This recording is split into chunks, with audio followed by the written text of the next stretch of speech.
I'm Srini Rao, and this is the Unmistakable Creative Podcast, where you get a window into the stories and insights of the most innovative and creative minds who've started movements, built thriving businesses, written best-selling books, and created insanely interesting art. For more, check out our 500-episode archive at unmistakablecreative.com.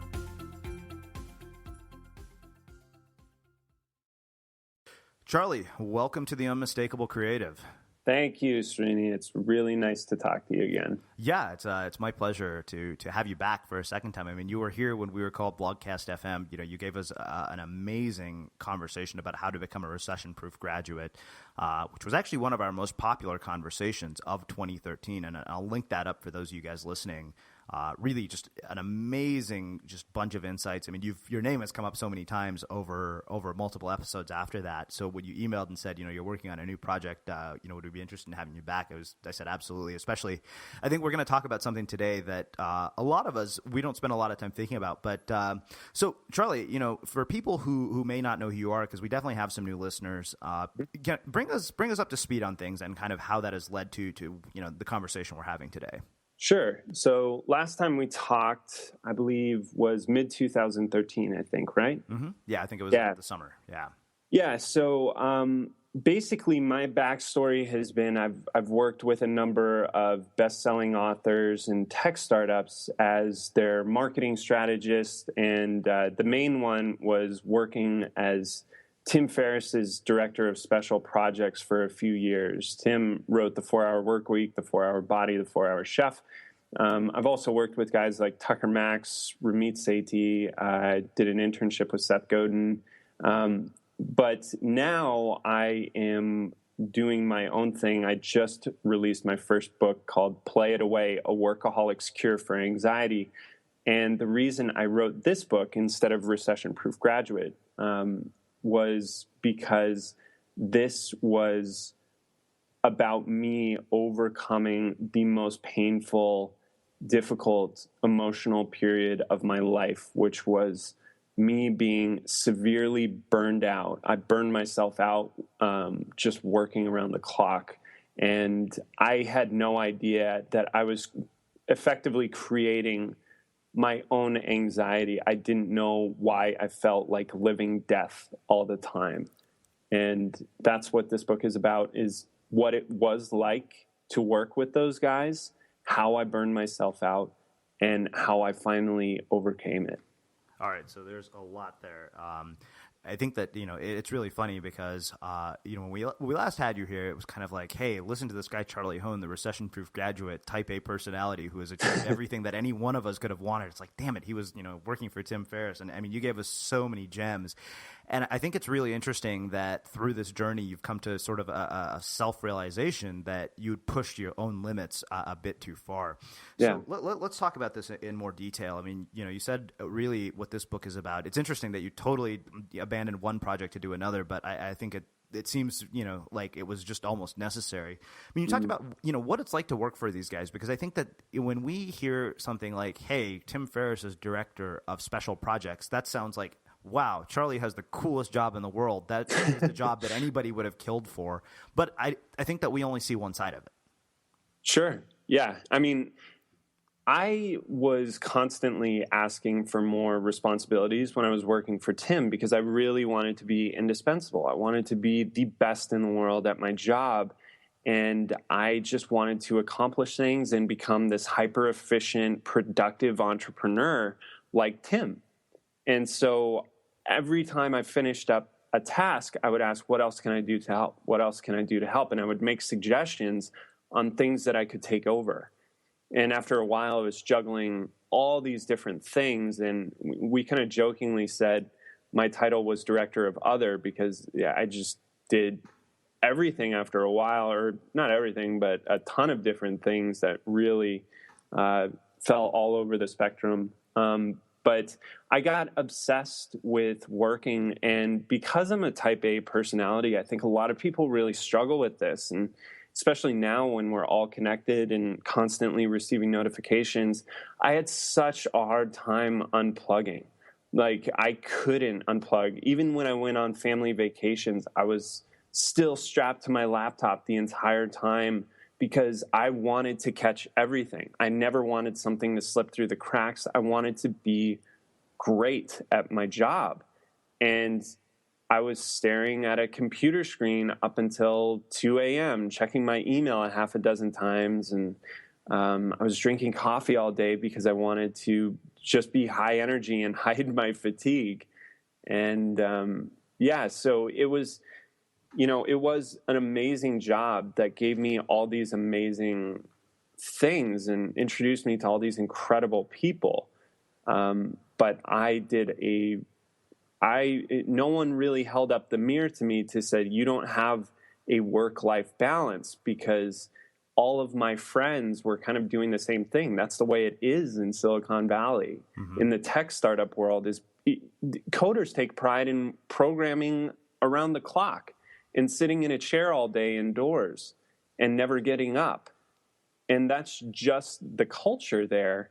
And it's a really unhealthy, unnatural thing that has at least for me, had a real impact on my mental health and emotional health. I started breaking down. Mm-hmm. Well, let's do this. You mentioned this idea of wanting to be this hyper effective, crazy entrepreneur like Tim, and I think that takes us back to something we were talking about right before we hit record here. Is that I think that somebody like Tim is just wired differently. I think that's something you're born with. I mean, like if I tried to do what my business partner Greg Hartle does, I mean, it's like walk out of your door with $10 on a laptop, I would fail. There's no question about it. I'm not that resourceful. But I think that we look at that and there's an insane amount of envy when we see something like that. And we don't like, I think that makes us question the gifts that we're born with. And we think, okay, well, we don't have that, and that's what we need to achieve, even though there is no way that we will. Right. I think, I totally agree. I think, I think a lot of people in the tech world will compare themselves always to Steve Jobs, and Steve Jobs will always be brought up because he's like the gold standard of the most accomplished entrepreneur like ever, right? And or the most influential. And we see all these guys and we want to outdo them in their realm in some capacity, or we want to achieve as much as they have. And the thing is if you're doing that, then you're constantly striving to be the version of Tim Ferriss or the next version of Steve Jobs. When in reality, and this is really difficult to do, you should only be striving to be the best, most fun, happiest, most fulfilled version of yourself. Mm-hmm. And that requires turning inward and paying attention to how you feel when you do certain work. A lot of people started going into blogging and lifestyle design because they saw Tim doing it. And it doesn't necessarily resonate because they're trying to, it was like you said, it was like a lot of people are like, yeah, let me teach you how to be the next Tim Ferriss. Mm-hmm. And that's a weird thing because only Tim Ferriss can teach people how to be Tim Ferriss. And he's only really supposed to teach himself that. Yeah. And so it requires a turning inward and paying attention to how you really feel when you do the work, how much it elevates you and lifts you up. And so many people, I think, are attracted to doing blogging and stuff for all the wrong reasons. And it really shows in their lackluster, mediocre work, which is just copycatting other online marketers. Mm-hmm. Well, I mean, this I think brings up a whole other point for me. I mean, when you talk about sort of taking pride in your work, I mean, this can be sort of detrimental too, because I mean, the thing is that you get to a certain point of success, and I can tell you because it's interesting that we're having this conversation. Like, we've had a steady stream of sort of successes, all one after another. It was like, hey, the Instigator experience sold out. Hey, I got to be on Glenn Beck. Hey, we launched the Unmistakable Creative. And, on the one hand, it's like each one of these pieces of things is work that I'm incredibly proud of. Mm-hmm. And, they're some of the highest standards of work that I've ever worked on, and yet they're causing anxiety for me in a lot of ways. Like, I'm realizing this in the last few days, and I said, exactly what you're experiencing, I feel that that's where I'm at right now. I'm like, why am I on the damn computer all the time? And, I'm not surfing as much as I had been in the past because I feel like I'm missing something all the time. I mean, I'm going through exactly what you're describing. And so that's a really sort of delicate balance, right? Because you're like, okay, part of what has led you to sort of where you're at is that attitude. And so then you kind of realize, okay, but if I keep at this pace and keep up with this attitude, it's going to basically send me into a downward spiral. Yeah. And in the fact that you recognize that about yourself and about where this is heading is so critical. For me, I didn't recognize that. So like after I quit working for Tim, and the reason I quit working for Tim is like we got through this huge event called Opening the Kimono. It was a seminar. It was really intense. And we started working on the 4-Hour Chef, and Tim offered to double my salary if I got through that, which to me at the time, I was feeling burned out for the first time after that seminar. But from my perspective, I was like, man, I'm so lucky. Like, so many of my friends are either in jobs they hate or they're unemployed. I get to work on another cool project, this next prestigious project, and potentially be making more money than I'll know what to do with. And what is the worst that could happen? That was kind of what I was thinking. But, I was still in that mentality of taking everything really seriously. This was the next step to my big success, this future success and this future prestige and this future riches. And I was feeling worse and worse. My hands wouldn't stop shaking. My eyes sunk back into my head. My forehead started developing these thick stress lines. And I felt like I was always on the verge of crying, but I couldn't. And I didn't understand what was wrong with me, so I tried to work my way through it. And this was why I quit. Was in one weekend, the deadline for the 4-Hour Chef got pushed back 3 months. Then a family member of mine died, and then a close friend attempted suicide. And I just hit such a hard emotional wall that I was like, I can't do this anymore. So I quit.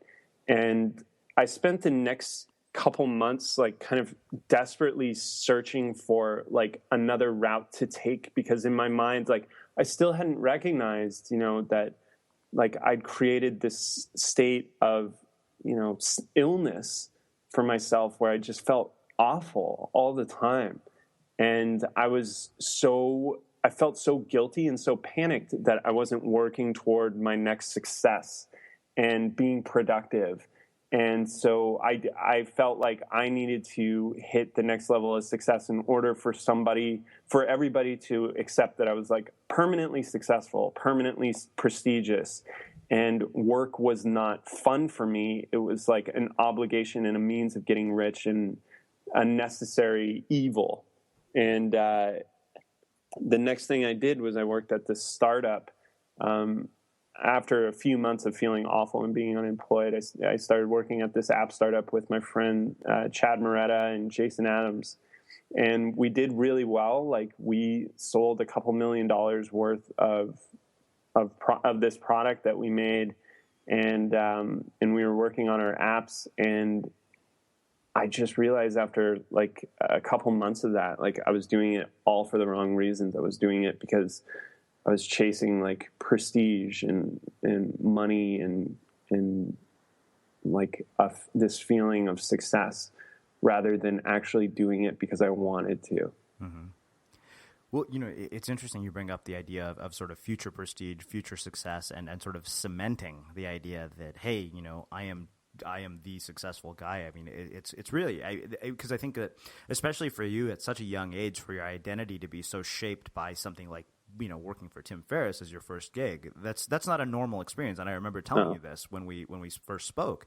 But I think that one of the things that really, to me, in the last probably year or two, probably the last 6 to 8 months that really kind of hit home was the idea that like our entire life is about diminishing permanence, right? There's nothing. Like Greg Hartle taught me this. He's like, nothing is permanent. He said, people live as if their current circumstances are going to always be their circumstances. Right.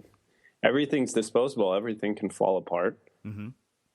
Yeah, I mean, and I don't think that, and I think that like I think hanging on to that notion is such a source of anxiety for most people. I mean, it is for me all the time. I think, like, when something does well, like my anxiety is driven by how do we keep it up? How do we keep maintaining a standard? How do you keep pushing? And I it's funny because I'm recognizing so much of myself in what you're saying. Have you been taking time off to go surfing like you usually do? Well, we haven't had waves as good. I know, it's funny you say that because there's like I can pinpoint my anxiety levels to the number of days I've been out of the water. The correlation is pretty much like spot on. Like I can say I've been out of the water this many days, and anytime it's above 10, I'm usually in a pretty kind of like, my mind has got potential to go in any number of directions, usually downward. Mm-hmm. Yeah. So, I found the same thing. I can't pinpoint the number of days, but like that was the first like whoa that I had. The first like aha moment was just realizing like I just never had guilt-free fun. Like I never played and did stuff that I love to do. And most people deprive themselves of that because, like I said, we're just always connected. We're always online, and we think it's important, and it's really addictive, and it's super easy to sit in a chair all day, and it messes you up because you need that time off. Like your brain shuts off. It's like sleep. When you're surfing, it's not like you're thinking about work. You're thinking about staying on the board and catching the waves. It's rejuvenation. So let's do this. Let's shift gears a little bit. The thing that I think really what I'm seeing here is that there's a drastic mindset shift that occurs, right? When you go from, hey, I am this guy, I've worked on all these startups, I'm like type A. And I honestly think making that mindset shift is easier said than done, right? Like to think that you're not missing anything. Because I feel that sense of, when I'm not connected and all of that stuff, I think that a lot of us do.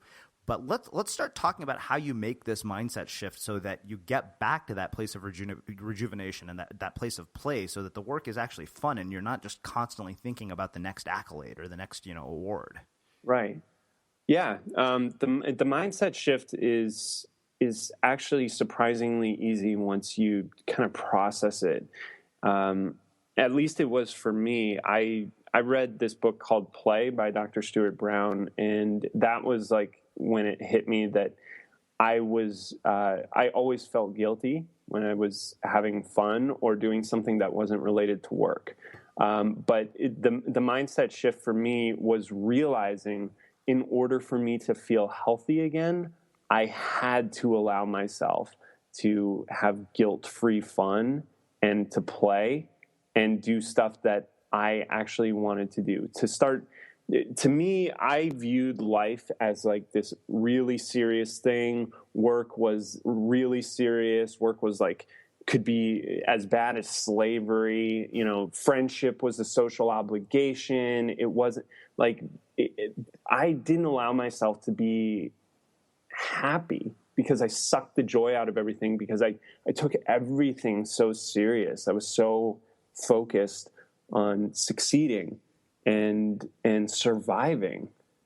And as soon as I realized that life, when I was growing up, I used to always just play with my friends. I used to always play out in the backyard. We would play wiffle ball and like home run derby and catch. And I realized like, the happiest points of my life weren't when I achieved these amazing things with these really successful entrepreneurs. They were cool. The process was cool and it was interesting and exciting. But the happiest points of my life were when I was playing with my friends and bonding. And so just going back and remembering that life was a series of opportunities to just have fun was to me the biggest mental shift. Because then I could look at life, I could view it through the lens of the world is a playground. It's not a prison. And when I started viewing people, even people I didn't know, like cashiers or waitresses, as potential playmates, it transformed my interactions with them. instead of viewing them as just like, oh, I have to interact with this person, blah, blah, blah. And, how many times do you talk to somebody who's just like, oh, I'm not a people person? And it's like, we're all people persons because we're all people. And if you approach other people that you don't know and your friends as, like, this is another opportunity for us to have fun together and make jokes and just relax, life becomes so much easier. And to me, like, the common ground that could bring us together was play. So the first major thing that really hit home for me was, so like the day after I read that book, a friend introduced me to his buddy down in Austin, which is where I am now. I had just moved to Austin. And he said, hey, you should meet my friend David. Here's an intro. And David wrote back a few minutes later and he said, hey, man, do you want to grab coffee sometime? It'd be great to chat. And because I was like thinking in terms of, okay, how can I play? I just asked him to go play catch in the park. And he was like, yeah, let's do that. That sounds awesome. And we went and did that. And when we did that, it was so unique and different from what both of us were used to doing. And we just got to bond over this little game. We weren't trying to subtly impress each other by talking about our accomplishments or anything. We just got to enjoy each other's company on a summer day in the park.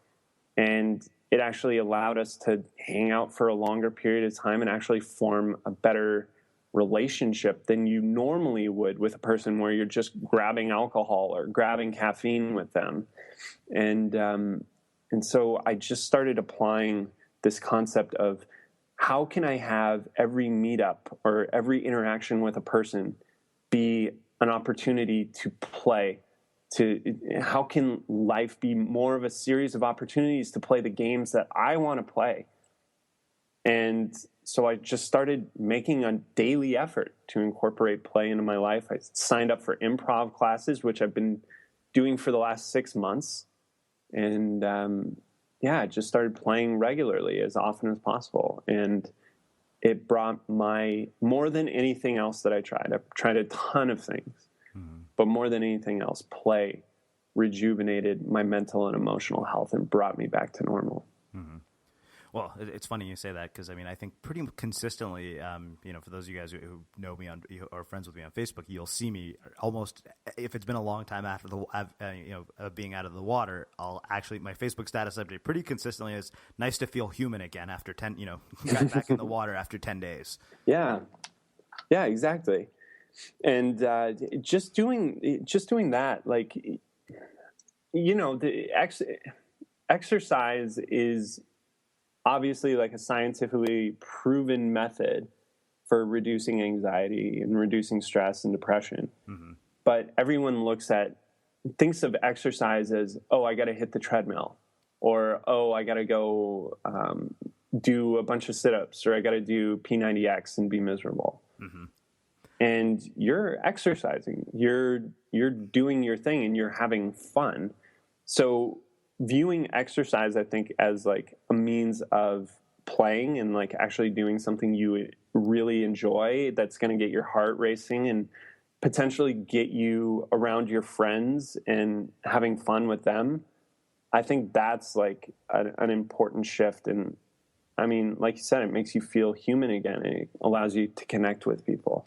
Well, you keep mentioning the idea of guilt-free fun, right? And I think that is so hard for us to get our heads around. We had a guy named Eric Wall here who's a graffiti artist, and he was telling me, he's like, what you got to realize is when you're having this guilt-free fun, he's like, when you go surfing or when somebody goes for a run, he said, believe it or not, he said, you are doing the best thing you could possibly do for your work, because he said, you're not just doing that. He said, you're hatching ideas. You're being more creative. You're letting the juices flow. I've consistently noticed that pattern in anybody I have talked to. There's something in their life that is very separate from their work, but that something is always sort of the driving force. It's the fuel for the fire that leads to all their creative endeavors. Totally. 100%. I found the exact same thing happen to me. Like, even after that catch meeting, I came back to my laptop and I felt light. and I was able to work faster and better. Mm-hmm. And my friends said the same thing. Like, we would play aerobie, which is like the flying disc, the flying rubber disc. It's like a Frisbee, but it's not. It's a ring. We would play aerobie at the park, and we would chase around after it. And my friends said the same thing, because I told them, like, I feel so much better after I play, and that it bleeds into my work. The lightness and the happiness and the creativity and the fun bleeds into my work. But if you're constantly working and never giving yourself an opportunity to have guilt-free fun, like that guy said, it's destroying your work. Having fun is the best thing you can do for your productivity. And this is the paradox of play, is it's actually like a hack for productivity. Mm-hmm. It's taking time off. And it's the same with sleep. It allows your brain to recharge and reset itself, because you're not constantly taking in all this digital information all the time. You're actually just being in the world, being in the moment, and being in flow. Mm-hmm. So I don't know about you, but vacuuming is not one of those things that I ever look forward to doing. But as you know, your environment has a huge impact on your creativity. So I still like it to be clean wherever I'm living and working. But now it doesn't have to be something that you deal with. If you're like me and you grew up in the 80s, you probably fantasized about the day when cleaning your house would be like it was for the Jetsons, meaning you don't have to lift a finger. Well, the good news is that we're already kind of living in that future. And the easiest way to make sure your floors are clean every day is with the iRobot Roomba Robot Vacuum. It cleans up after itself. The Clean Base automatic dirt disposal takes convenience to a new level, automatically empties its own bin into an allergen lock bag that holds 60 days of debris and traps 99% of pollen, mold, and dust mites, so you can forget about vacuuming for months at a time. Let the Roomba clean for you instead. It learns your home, finds dirt, and empties itself on its own. It's got powerful cleaning performance made effortless. Remember, if it's not from iRobot, it's not a Roomba. To learn more, go to iRobot.com/unmistakable. Yeah, no doubt. Well, let's do this. Yeah, I want to talk a bit about sort of making the shift from recession-proof graduate to this, because I mean it was kind of like Charlie was working on this big thing, this project. This is kind of what we know you for. I mean your identity online was, hey, this is the guy who knows how to make us all recession-proof. And you were a huge hit, like I said on the show last time. I'm really curious. I mean, I think that I want to talk a bit about loss aversion. And you put so much work into a particular project, and then you made a major pivot. And I think that, believe it or not, like a lot of people are very terrified to do that. And I really want to talk to you about that process of saying, hey, I'm going to let go of this one thing, and kind of curious how how the world has reacted to this, and then kind of how it's shaped everything else for you going forward from that point of sort of hitting rock bottom almost. Sure. So I guess how the world reacted kind of overstates, I think, my significance in on the internet. But I worked on a full version of Recession-Proof Graduate since October of 2012. So a really long time. And I got, I think, what was it? I think July or August of 2013, and I was showing it to a number of my writer friends, and all of them said the way the book was divided up, which we talked about on the last podcast, was it takes you from beginner to apprentice to veteran to pro, and veteran was arguably my favorite section because it talked about all the emotional difficulties that people go through when they're feeling burnt out. And I think that is an inevitable part of the hero's journey of a career, so to speak. You reach a point in the first few years, you're in beginner and apprentice, and eventually you're a seasoned veteran and you're ready to get out. And that's what that section was about. And all of them said, this section's really good. It doesn't belong in this book. What you're trying to teach people is how to get the job that they want and to start building the lifestyle. You're not trying to get them through the emotionally difficult part. That's a different book. And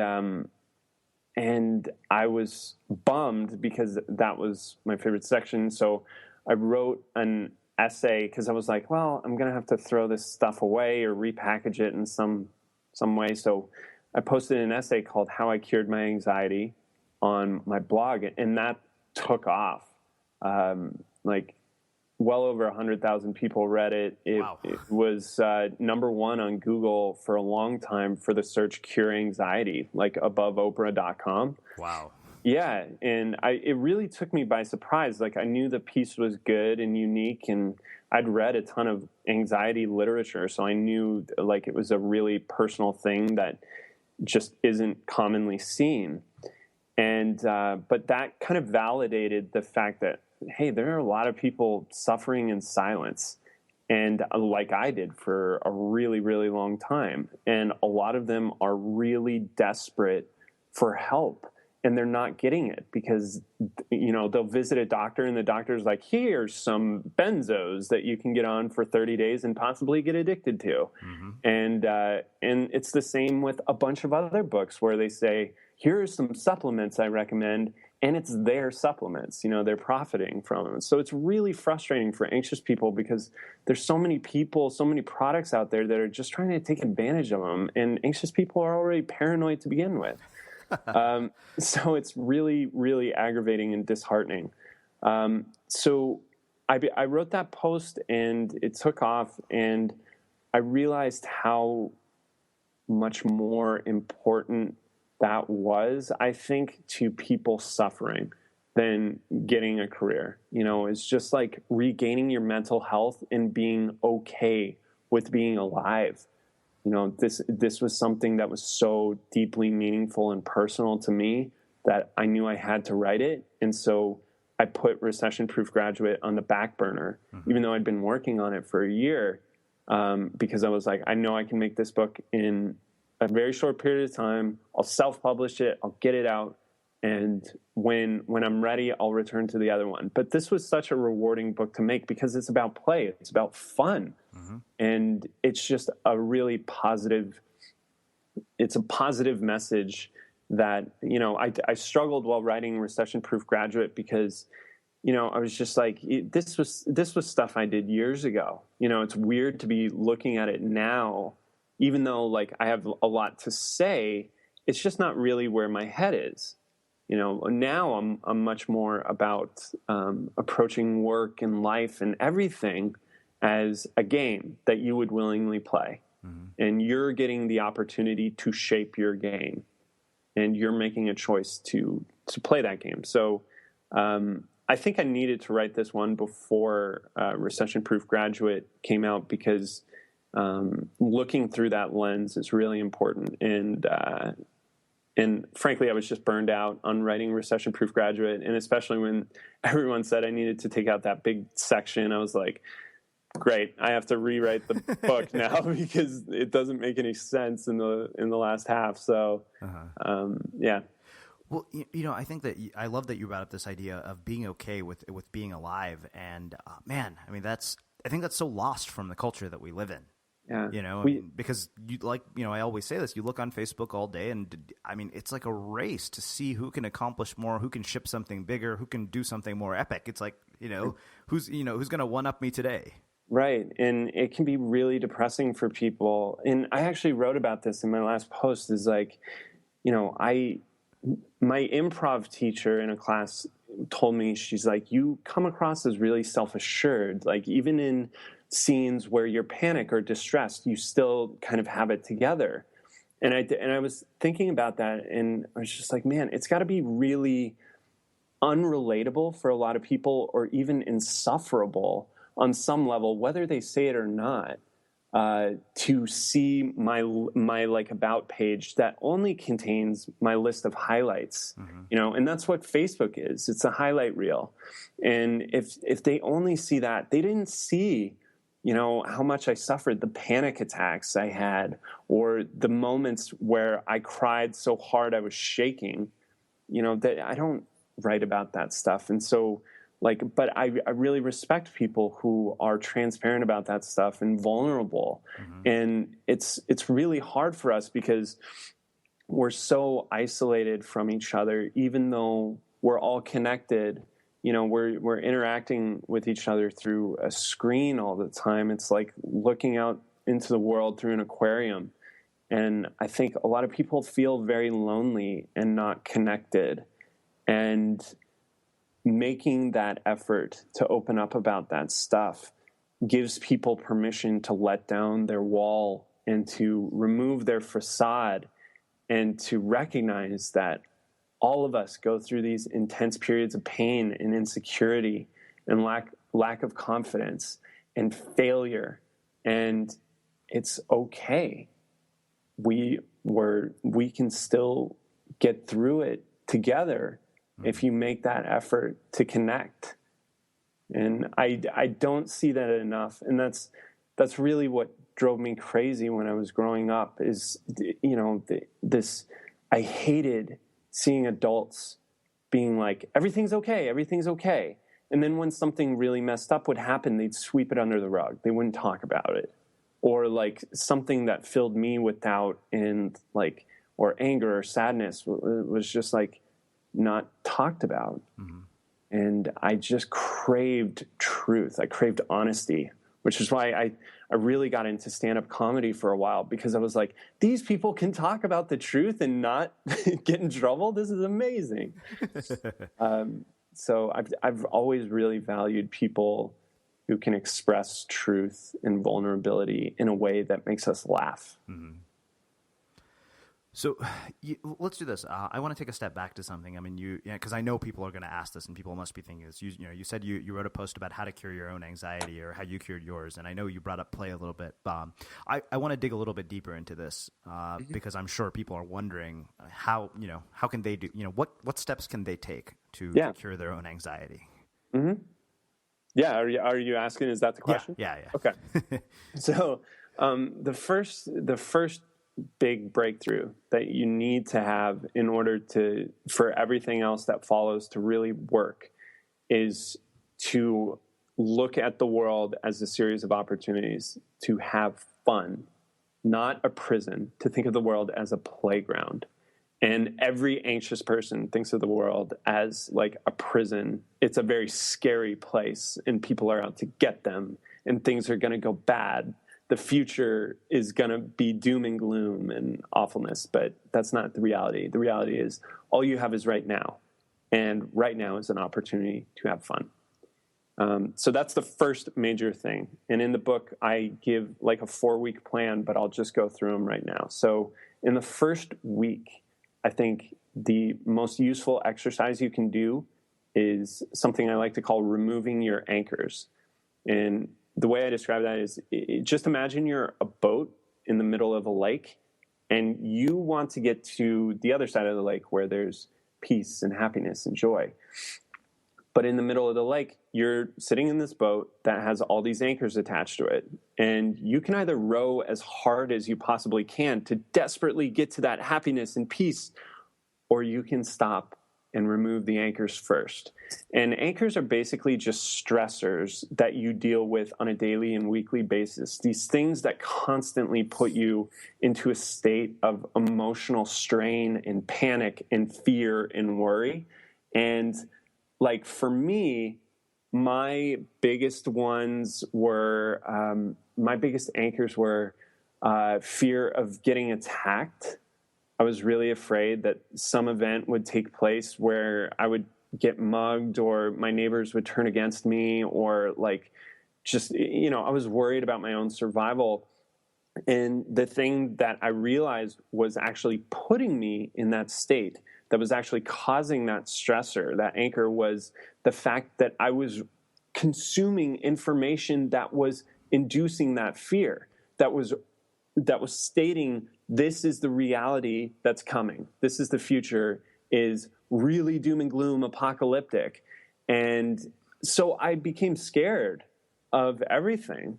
And the exercise I did that made me realize this was I wrote down everything that I was worried about. I sat down with a pen and piece of paper, and I wrote down everything I'm worried about on a daily and weekly basis. And then I circled the biggest 1 and 2 things, which were fear of getting attacked and fear of having a panic attack. And then I came up with potential solutions I could test to eliminate or severely reduce those stressors. So removing those anchors, basically. And the thing that I came up with to remove the fear of getting attacked was stop consuming the news altogether. Replace it with happy, joyful, peaceful, fun content, like fun books and uplifting songs. And every time I saw the news, I would turn away, or I would block it, or I just wouldn't click it. Because the news, their incentive is to basically scare you into clicking, right? You had Ryan Holiday on. Yep, absolutely. So like the news is lying to you all the time because they need money from their ads. They need you to see their ads. Mm-hmm. So I removed the news, and within like a week or two, I was just feeling so much more calm because I was only consuming information that reinforced a positive reality. Mm-hmm. And what we don't think about is like the information we consume is how our brain gets fed.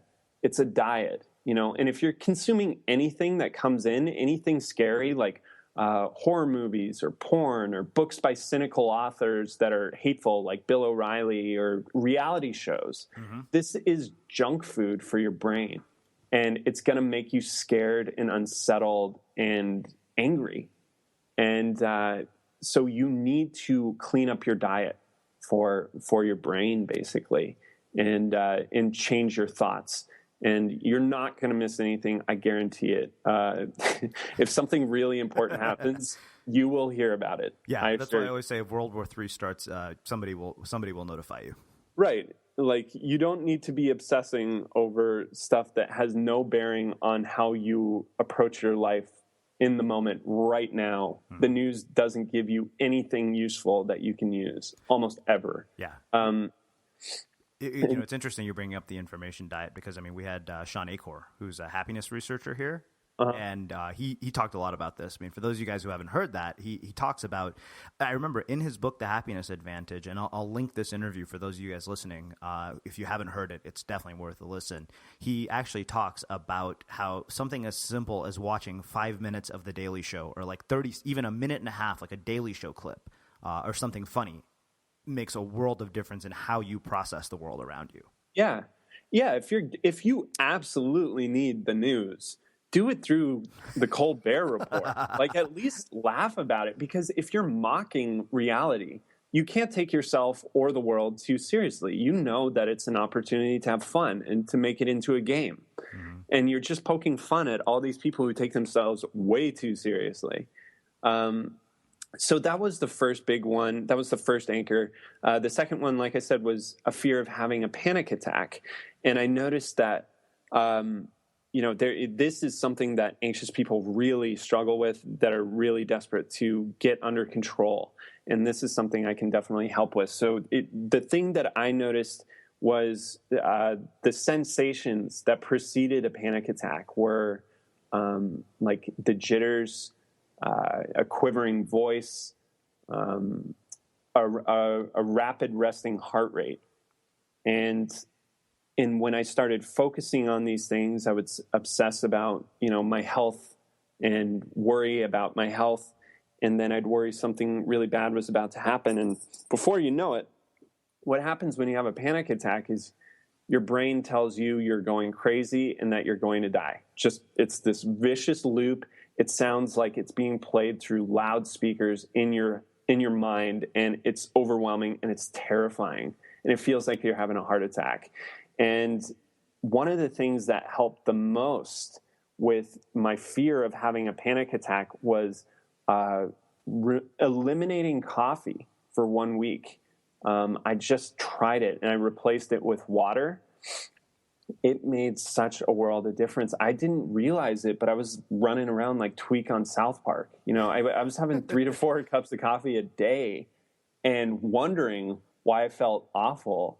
And it was just this steady intake of stimulants that I was using to hide how chronically tired I felt. And, it's crazy to me looking back on it, how much I was actually having. But, so many people drink these energy drinks and coffee, and they take stimulants all the time, or drugs, marijuana, and they think they're using it to calm themselves down. And even alcohol can do this too. If you're constantly taking in these stimulants or depressants, these chemicals are getting into your bloodstream and they're circulating throughout your entire body, including your brain. It affects you on a deep level, and we tend to miss the most obvious stuff that's right in front of us. So I removed caffeine, and that had a huge impact. There's also a number of other things you can do to help with panic attacks, like to prevent them. I would recommend, if you feel like you're about to have one, just drink like 2 big cups of water and doing like 3 seconds between each gulp, because that's gonna, it's like breathing into a paper bag. It steadies your breathing and hydrates you at the same time, which can often be a problem. There are a few other things, but those are 2 really easy ones I think that everyone should try. So the first week in getting back to normal is basically removing the sources of stress that are constantly putting you into a state of panic and worry, and making a conscious effort to come up with a simple solution to eliminate that anchor, and to assess how you feel at the end of the week and see if it actually worked. And if it didn't, try something else. It's funny. You may have made a case for me to. I don't know if I'm going to ditch the coffee entirely. It's funny, as you're talking about this, there's a huge coffee cup right on my desk. Yeah. But you may have made the case for me to drink smaller cups of coffee. Like we have, Right. this, it's funny because we have a stack of coffee cups in our cupboard, and I always pick the biggest one because all the others are too small. I'm like, I can't start with just that, but maybe I may have to see if I can wean myself off. I think you may have made a case for it. It's something to at least try, just to see how you feel after a week. What I found now is like I can drink a half cup of coffee before I start getting the jitters. And if I stick to that amount, I feel fine. And a lot of it obviously has to do with the quality of the beans and like the chemicals and stuff. And but generally speaking, I found I can have, and everybody's tolerance is different. I'm 185 pounds, 6'2". But I can only have a half cup of coffee before I start feeling jittery and weird. Well, it's funny, right? I mean, it's so strange that in like a biohacking obsessed world that you've taken this tack. Like, I think it's a refreshing perspective. Yeah. I'm really big on what can you get rid of first before you start trying to add everything in, and just taking an honest assessment of what is going into your body and your bloodstream on a day-to-day basis that could be impacting you. I mean, one of my friends, actually, she had really bad anxiety, and she noticed one day she had 3 diet sodas within a few hours. Her blood was always filled with aspartame, which, I would argue is effectively poison that's 100% legal. And that can cause really bad anxiety for a lot of people. Same with nicotine. Wow. Really just sort of mind-blowing stuff. I mean, it's such a sort of shift from where we were at, I think probably 8 months ago when I was talking to you about, how do you deal with the world around us? How do we get ahead? And it's funny. I think that what we're seeing, and I've talked about this on the show before, is almost a collective shift in consciousness as a society, as entrepreneurs.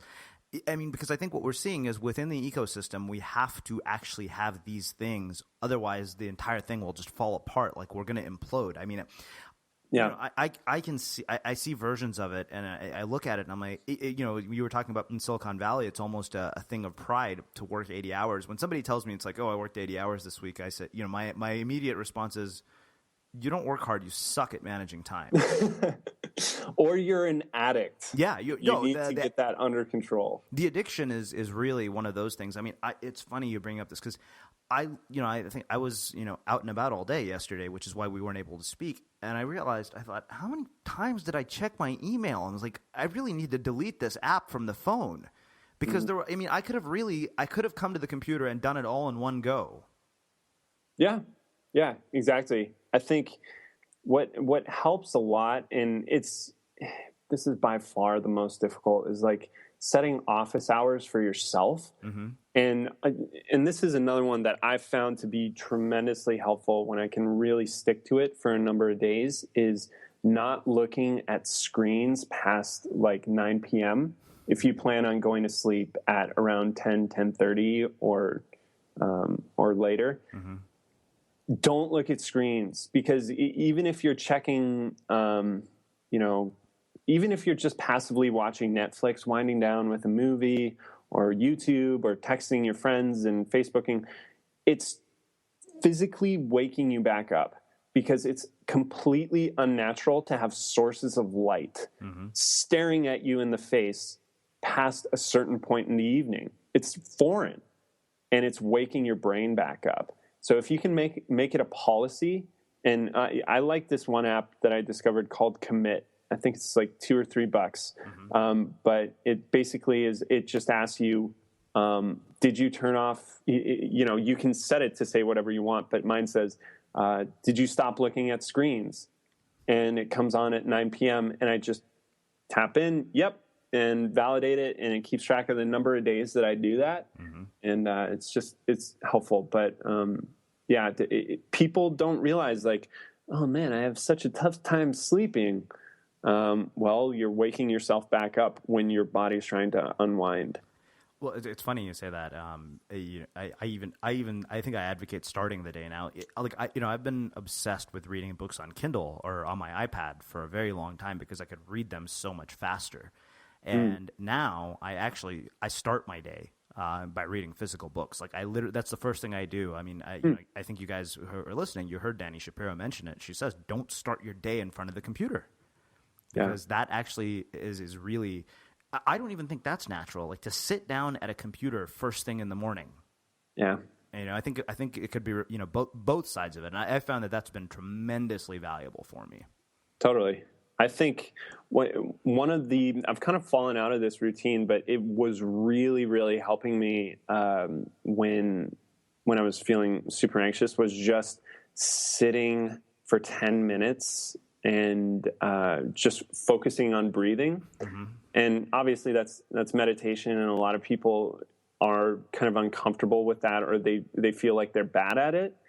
The key to meditation, at least for me, was just recognizing my thoughts as I started thinking of my thoughts as like a room full of obnoxious people that were trying to wind me up, and I just got annoyed with them, or I used to let them like really get to me, and basically I just was like fed up with them, and I just let them do their thing, no matter how unsettling or crazy or not peaceful the thought was. It was just a thought, it was just something in my brain. And so not resisting that, just getting comfortable with thinking of your thoughts as like, this is background noise, just returning to your breathing, observe the thought, and it's okay. That really helps. And if you do that right after you wake up, you can actually, like you said, I think it's spot on to not get on the computer first thing in the morning. A lot of people don't have that discipline, Srini. Well, and it takes work, but I noticed that it took me about 4 or 5 days in a row. I would just walk into the room that we have, and I wrote about this on Medium. I had a post titled "The Virtues of Pen and Paper in a Digital Era." Yeah, I love that. And I really, honestly, I mean, I think there's more to it than just creativity. I mean, that honestly is probably one of my favorite parts of the day, when I'm just sitting here in our library with a moleskin and some books and a pen. And I'm like, totally. Everything is so peaceful. Right. And there's actually, I forget the name or the word for this, but I think Da Vinci there's some Latin word that talks about the importance of connection of the hand to the mind. Mm-hmm. And you don't get that with typing on a screen, and it's so easy to get distracted by other stuff. But when you are forcing yourself to just face down a blank sheet of paper with your pen, it's really pure and much more emotionally powerful. So, like, one of the things that I was actually doing, because I was so critical of myself and so hard on myself, which none of my friends or my family were that way. So one of the things that I was doing once a week was I was writing down everything that stressed me out, of course, for like the remove your anchors exercise. But after I did that, I wrote them all down, and then I would write a sentence that said, I'm glad I'm blank because blank. So I'm glad I'm experiencing this stressor because, and I would force myself to come up with like a reason that I was grateful to experience that. Like no matter how ridiculous it seemed or whatever, it was just a practice of gratitude and looking at my world as like, it was just practicing being a better friend to myself, which I think is a really useful and easy and powerful exercise that anybody can do. Awesome. Well, Charlie, we're almost at an hour. This has been amazing, as I expected it would be. I mean, as always, it's always a pleasure. Yeah. I mean, I always know. I mean, like I said, after we had you the last time, it was kind of a no-brainer. So I'm going to close with my final question, and I want to ask you something a bit different than I did last time, especially given the name change of our show and everything. As I said, people have probably heard me ask this by now, but our show is called The Unmistakable Creative, and in a world of so much noise, which I realize is an ironic question given our chat, how do you become unmistakable? Unmistakable. I think it starts from what you most want, reaching your most inner self. Like for me, the best work I've always done has come from figuring out my biggest source of pain, figuring out a solution. Mm-hmm. Unmistakable. It's kind of challenging. Yeah. I don't want to BS your audience too much here. So I was trying to think like maybe I can ride this wave, this thought out. Unmistakable. I don't know, just working on being your most authentic self, just being open and honest and vulnerable. Honestly, that has made my relationships and my work so much better, is just opening up and giving everyone around me a more honest portrayal of who I really am, including the dark side and the vulnerabilities and the ugly spots. I'm in a really good relationship right now with an amazing girl, and we have open communication out the wazoo, basically because which is a weird way of saying it, but but it's basically because we're both making the effort to just be completely honest about who we are, even the ugly stuff and the angry stuff. And I can't tell you how much just being honest and open and realizing that everyone else has these feelings and weird, messed up thoughts too, mm-hmm. has changed my life and made my relationships better, I think, and made my work better. So I don't know if that makes you unmistakable, but it's what came to mind. Awesome. Well, Charlie, as I said, I can't thank you enough for taking the time to join us and share this part of your story with our listeners. I think that people are really going to learn a lot from this, and hopefully it really, this has been really moving for me, and I've learned so much talking to you, as I did the first time as well. So thank you again for coming back and being a guest here on The Unmistakable Creative. Yeah, the honor is all mine. I thank you again, Srini. This was great. Cool. And for those of you guys listening, we'll wrap the show with that. If you like what you heard, the greatest compliment you could give us is to share the show with a friend and let people know what you think by leaving a review on iTunes. Thanks for listening to The Unmistakable Creative.